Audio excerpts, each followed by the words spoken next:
ಕರ್ನಾಟಕದ ಸುಂದರ ಅರಣ್ಯಗಳ ನಡುವೆ ಬನವಾಸಿ ಎಂಬ ಪುಣ್ಯಕ್ಷೇತ್ರದಲ್ಲಿ ಮಯೂರಶರ್ಮ ಎಂಬ ಬಾಲಕನಿಗೆ ವೇದಾಧ್ಯಯನ ಮಾಡುವ ಕನಸು ಇತ್ತು.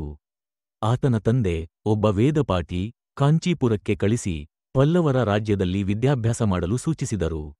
ಆದರೆ ವಿಧಿಯ ಆಟ ಬೇರೆ ಆಗಿತ್ತು. ಒಮ್ಮೆ ಪಲ್ಲವ ಸೇನಾಪತಿಗಳು ಮಯೂರಶರ್ಮನನ್ನು ಅವಮಾನಿಸಿದರು. ಅಸಹನೀಯ ಆಪದೆಯಲ್ಲಿದ್ದ ಮಯೂರನ ರಕ್ತ ಕುದಿಯಿತು. ಬ್ರಾಹ್ಮಣನಾಗಿ ಹುಟ್ಟಿದ್ದರೂ ಯೋಧನಾಗಿ ಪರಿವರ್ತನೆ ಹೊಂದಿದನು.